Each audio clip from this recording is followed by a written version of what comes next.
Assalamualaikum warahmatullahi wabarakatuh. Ketemu lagi dengan saya Ahmad Azhari di mata kuliah Teknologi Informasi Perbankan Syariah. Pada pertemuan kali ini, kita akan membahas terkait dengan penerapan teknologi informasi di dunia bisnis dan perbankan, terutama terkait dengan elektronik komersial atau disingkat e-commerce. Sebelum kita mulai pertemuan kali ini, marilah kita membaca basmalah bersama-sama. Bismillahirrahmanirrahim. E-commerce ya pada beberapa bulan yang lalu ya di media massa tentu banyak ya highlight ya terutama pemberitaan e-commerce yang begitu melesat di era pandemi. Kenyataan ini menjadi terbukti ya ketika e-commerce itu menjadi transaksi digital yang sangat melonjak di era pandemi. Pelayanan-pelayanan integrasi di financial technology yang ditawarkan e-commerce begitu sangat menawan. Tentu saja e-commerce ini menjadi salah satu solusi di era pandemi. OJK bahkan mencatat e-commerce itu mentembus ya 400% per bulan. Hal ini menjadi berita baik di mana transaksi e-commerce ya, tembus sampai dengan 55,9 triliun. Hal ini menjadi berita yang baik sekali untuk pasar ekonomi digital kita. Bahkan Bank Indonesia ya mencatat kenaikan 26% untuk penjualan e-commerce selama pandemi virus corona. Nah, pertanyaannya, apakah kalian tahu apa itu e-commerce atau elektronik komersial? Jawabannya tentu, elektronik komersial merupakan proses pembelian, penjualan, atau pertukaran produk, jasa, dan informasi melalui jaringan komputer, biasa disingkat dengan e-commerce. E-commerce sendiri merupakan bagian dari e-business atau electronic business. Electronic business merupakan bisnis yang dilakukan dengan menggunakan electronic transmission. E-commerce sendiri ya, itu lebih besar, lebih luas dibanding cakupan e-business sendiri. Tidak hanya sekedar perniagaan, tetapi mencakup juga terkait dengan kolaborasi mitra bisnis, pelayanan nasabah, lowongan pekerjaan, dan lainnya. Perlu dicatat bahwa e-commerce ya itu memerlukan teknologi database, email, dan bentuk teknologi non-komputer lainnya, seperti halnya sistem pengiriman barang serta alat pembayaran.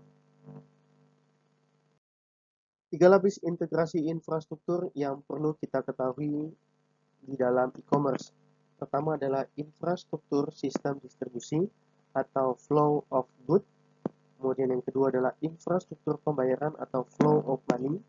Kemudian yang ketiga adalah infrastruktur sistem informasi atau flow of information. E-commerce akan merubah semua kegiatan marketing dan juga memangkas biaya-biaya operasional untuk kegiatan trading atau perdagangan. Perlu juga kita ketahui proses-proses yang terjadi di dalam e-commerce sendiri. Pertama, jelas presentasi elektronik dilakukan dengan tampilan atau pembuatan website untuk produk dan layanan. Yang kedua adalah pemesanan secara langsung dan tersedianya tagihan. Yang ketiga adalah otomatisasi akun pelanggan secara aman, baik nomor rekening maupun nomor kartu kredit. Yang terakhir adalah pembayaran yang dilakukan secara online dan penanganan transaksi. Selain proses e-commerce, kita juga harus mengetahui jenis-jenis dasar e-commerce. Ada 7 jenis dasar e-commerce yang perlu kita ketahui. Yang pertama adalah business to business atau B2B. Yang kedua adalah business to customer atau B2C. Yang ketiga adalah customer to customer atau C2C, customer to business atau C2B, business to administration B2A, customer to administration atau C2A. Yang terakhir adalah online to offline atau O2O. Nah, marilah kita bahas terkait dengan ketujuh jenis dasar e-commerce. Yang pertama, business to business. Business to business atau B2B e-commerce meliputi semua transaksi elektronik perbankan, ya, baik barang atau jasa yang dilakukan antar perusahaan. Produsen dan pedagang tradisional biasanya menggunakan jenis e-commerce ini. Umumnya, e-commerce ini merupakan jenis yang dilakukan dengan EDI, Electronic Data Interchange, atau kegiatan yang dilakukan tanpa memerlukan kegiatan fisik atau menggunakan pertukaran data elektronik. Yang kedua, umumnya e-commerce ini juga menggunakan email dalam proses pembelian barang dan jasa informasi serta konsultasi baik di pengiriman maupun permintaan secara proposal bisnis. EDI sendiri atau Electronic Data Interchange merupakan proses transfer data yang terstruktur dalam format standar yang disetujui dari satu sistem ke sistem komputer lainnya dalam bentuk elektronik. Seperti yang sudah saya bahas, bahwa EDI atau Electronic Data Interchange menekankan pada pertukaran data, bukan pada pertukaran secara physically, sehingga kategorinya merupakan data elektronik pertukaran atau data elektronik interchange. Selain itu, business to customer atau B2C. B2C sendiri merupakan jenis e-commerce antara perusahaan dan konsumen akhir. Hal ini sesuai dengan bagian retail dari e-commerce yang biasanya dioperasikan oleh perdagangan retail tradisional. Jenis ini bisa lebih mudah dan dinamis, namun bisa juga lebih menyebar secara tidak merata atau bahkan bisa terhenti. Jenis e-commerce ini berkembang dengan sangat cepat karena adanya dukungan website serta banyaknya toko virtual bahkan mall di internet yang menjual beragam kebutuhan masyarakat. Sementara di negara maju, seperti Amerika Serikat, sudah banyak kisah sukses e-commerce yang berhasil di bidang retail online. Jika kita bandingkan dengan transaksi yang ada di retail tradisional, tentunya konsumen biasanya memiliki lebih banyak informasi dan harga yang murah serta memastikan proses jual beli hingga pengiriman yang sangat cepat. Beberapa website di Indonesia yang menerapkan e-commerce tipe ini adalah Ginika, Berry dan Tiket.com. Jenis e-commerce ini biasa digunakan oleh penjual atau produsen yang serius menjaga bisnis dan mengalokasikan sumber daya untuk mengelola situs sendiri. Selain itu, ada customer to customer atau C2C. C2C merupakan jenis e-commerce yang meliputi semua transaksi elektronik, barang atau jasa antar konsumen. Umumnya, transaksi ini dilakukan melalui pihak ketiga yang menyediakan platform online untuk melakukan transaksi tersebut. Beberapa contoh penerapan C2C dalam website di Indonesia adalah Tokopedia, Bukalapak, dan Shopee. Di sana, penjual diperbolehkan langsung berjualan barang melalui website yang terhadap, sehingga transaksi yang terjadi adalah antara konsumen dengan konsumen. Namun ada juga website yang menerapkan jenis C2C dan mengharuskan penjual terlebih dahulu menyelesaikan proses verifikasi, seperti Elevania, Belanja.com. Selanjutnya ada Customer to Business atau C2B. C2B merupakan jenis e-commerce dengan pembalikan utuh dari transaksi pertukaran atau jual beli barang secara tradisional. Jenis e-commerce ini sangat umum dalam proyek dengan dasar multi sumber daya. Kelompok besar individu menyediakan layanan jasa atau produk bagi mereka yang membutuhkan atau mencari jasa produk tersebut. Contohnya, sebuah website di mana desainer website menyediakan beberapa pilihan logo yang nantinya hanya akan dipilih salah satu yang akan dianggap paling efektif. Platform yang lain umumnya menggunakan jenis e-commerce ini adalah pasar yang menjual foto bebas royalti, seperti contoh iStockPhoto.com.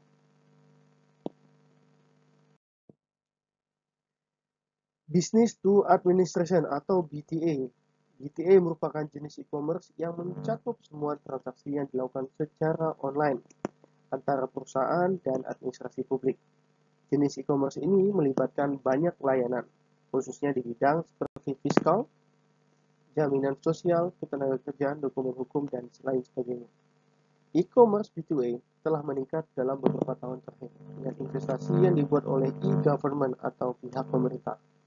Beberapa contoh website administrasi publik yang menerapkan B2A adalah www.pajak.go.id, kemudian www.bpjs-online.com. Di sana perusahaan dapat melakukan proses transaksi atau jasa yang dapat langsung ditawarkan kepada pihak administrasi publik. Perusahaan diharuskan mengisi sejumlah persyaratan terlebih dahulu sebelum mendapatkan layanan dan diteruskan dengan proses transaksi. Selanjutnya ada Customer to Administration atau C2A. Jenis C2A merupakan jenis e-commerce yang meliputi semua transaksi elektronik yang dilakukan antara individu dengan administrasi publik. Contohnya, area menggunakan jenis e-commerce ini adalah pendidikan, jam sostek, pajak, serta kesehatan. Di bagian pendidikan tentunya berfungsi sebagai penyebaran informasi, proses pembelajaran jarak jauh atau e-learning, kemudian di jam sostek, terutama pada fungsi penyebaran informasi dan pembayaran, termasuk juga pada pajak pada pengajuan dan pembayaran pajak. Dan terakhir pada contohnya di area kesehatan, tentunya terkait dengan informasi mengenai penyakit, pembayaran layanan kesehatan, serta pembuatan pertemuan antara dokter dan pasien. Contoh penerapan C2A sama dengan B2A hanya saja pembedanya ada pada pihak individu administrasi publik dan perusahaan administrasi publik. Model B2A dan C2A sama-sama terkait dengan gagasan efisiensi dan kemudahan pengguna. Ini tentunya diberikan untuk masyarakat oleh pemerintah juga sebagai dukungan teknologi informasi bagi pemerintah. Yang terakhir adalah online to offline atau O2O. O2O sendiri merupakan jenis e-commerce yang menarik pelanggan dari saluran online untuk toko fisik. O2O mengidentifikasikan pelanggan di bidang online seperti email dan iklan internet. Kemudian menggunakan berbagai alat dan pendekatan untuk menarik pelanggan agar meninggalkan lingkup online. Walaupun sudah banyak kegiatan retail tradisional yang dapat digantikan oleh e-commerce, ada beberapa unsur dalam pembelajaran fisik yang direplikasi secara digital. Namun, ada potensi integrasi antara e-commerce dan belanja retail fisik yang merupakan inti dari jenis O2O. Hanya karena ada bisnis tertentu yang tidak memiliki produk untuk dipesan secara online, bukan berarti internet tidak dapat memainkan perannya dalam hampir semua bisnis. Contohnya, sebuah pusat kebugaran tentu tidak akan bisa didirikan di ruang tamu rumah Anda.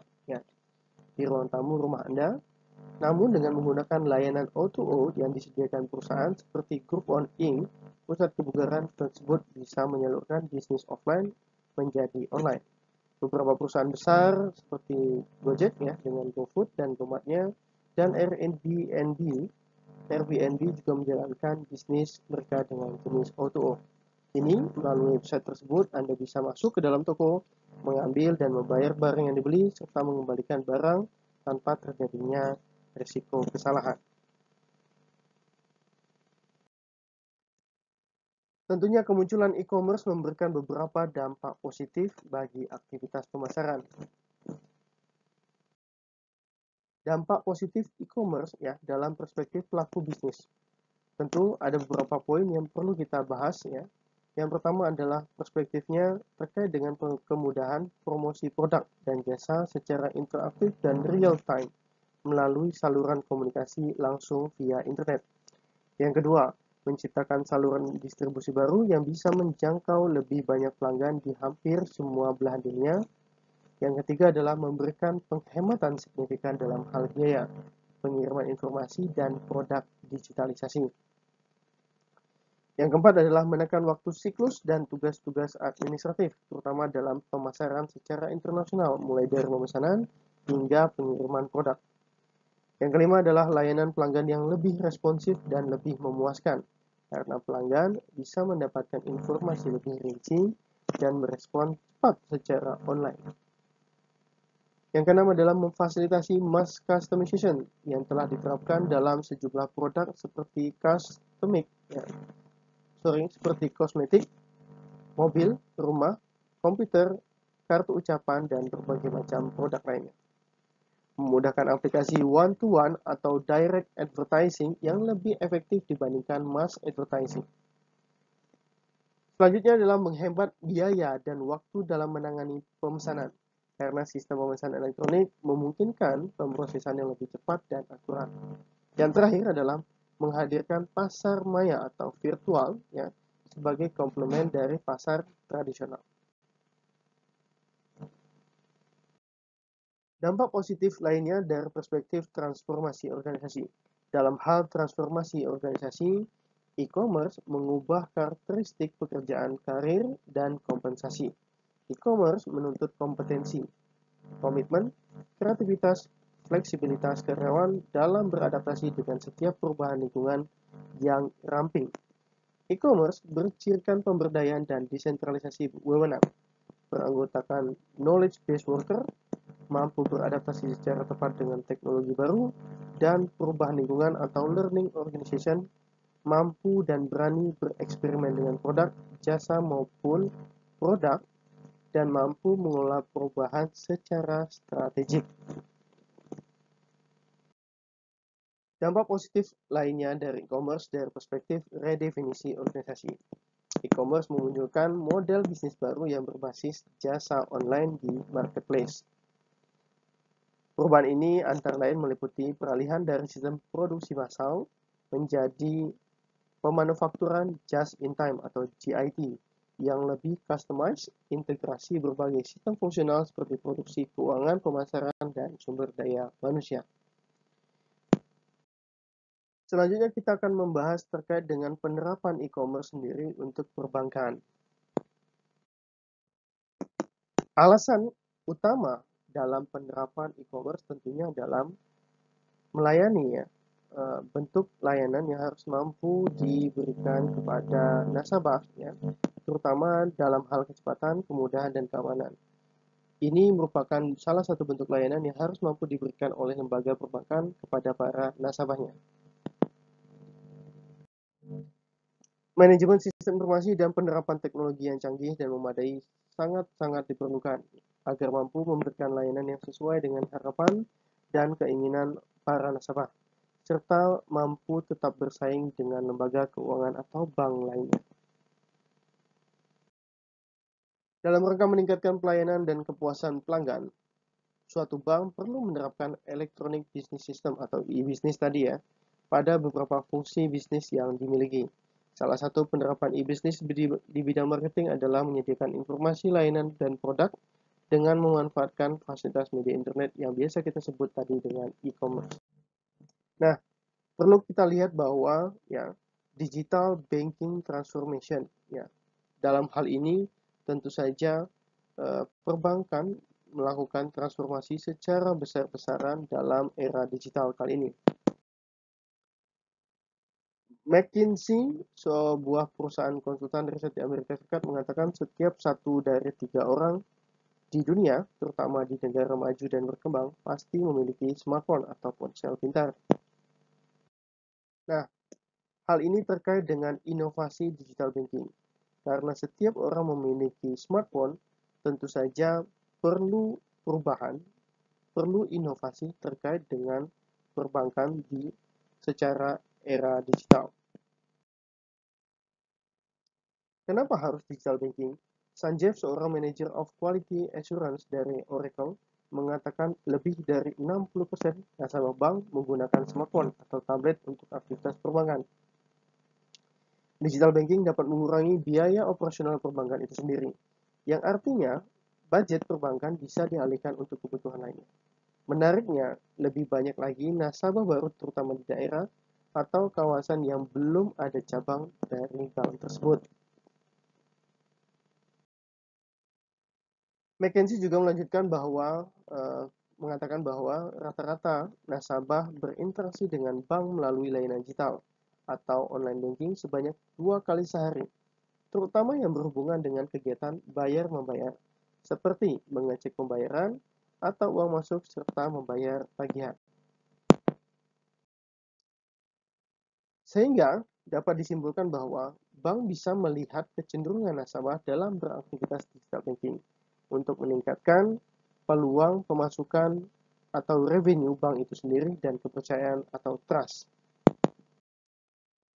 Tiga model bisnis perbankan ideal menurut Accenture, sebuah perusahaan konsultan di Amerika Serikat. Yang pertama adalah Intelligent Multi-Channel Bank, yang kedua adalah Socially Engaging Bank, yang ketiga adalah Financial atau Non-Financial Digital Ecosystem. Intelligent Multi-Channel Bank artinya merupakan sistem perbankan yang dikembangkan melalui layanan multi-channel yang digunakan sebagai solusi analisis strategis berbasis teknologi untuk memenuhi kebutuhan finansial nasabah. Yang kedua adalah Socially Engaging Bank atau bank yang menggunakan interaksi media sosial agar nasabah merasa dekat secara psikologis antar bank dengan bank. Kemudian yang terakhir adalah Financial or Non-Financial Digital Ecosystem. Yang dimaksudkan di sini adalah bank menggunakan teknologi smartphone atau ponsel pintar dengan teknologi mobilenya sebagai pusat layanan finansial sekaligus menjual produk-produk finansial. Nah, di Indonesia ada beberapa bank yang sudah menerapkan salah satu atau ketiga model bisnis dalam mengembangkan produk dan layanan. Salah satunya adalah BTN dan BTPN. Produk BTN dan BTPN dapat dilihat pada gambar berikut ini ya, di mana BTN sudah meliputi beberapa digital e-commerce ya. Jadi marketplace sudah diterapkan pada e-commerce-nya. Di sini bisa kita lihat adanya belanja.com, GTID, tokopedia.com, lazada.co.id, Bukalapak, dan lainnya. Kemudian juga BTN menawarkan BTN Property ya di aplikasi e-commerce-nya. Tentu saja ini menjadi hal yang menarik untuk nasabah karena tidak perlu mencari informasi pada banyak halaman. Dalam satu aplikasi sudah meliputi banyak informasi. Pada sebelah kanan ya, pada gambar sebelah kanan tentu kita bisa melihat digital banking lainnya, yaitu adalah produk dari BTPN, yaitu Genius ya. Nah, Genius sendiri merupakan aplikasi perbankan digital dari Bank BTPN yang merupakan produk fintech atau finansial teknologi ya, yang menggabungkan rekening tabungan, deposito, kartu debit, dan perencanaan keuangan dalam satu aplikasi. Sampai di sini, menurut kalian, apakah konsep e-commerce dan penerapannya di perbankan sudah pas atau belum? Jika sudah pas, silakan berikan alasan. Jika belum pas, berikan alasan lainnya. Nah, tentu saja hal ini perlu digali lebih dalam terkait dengan penerapan e-commerce ya di perbankan syariah.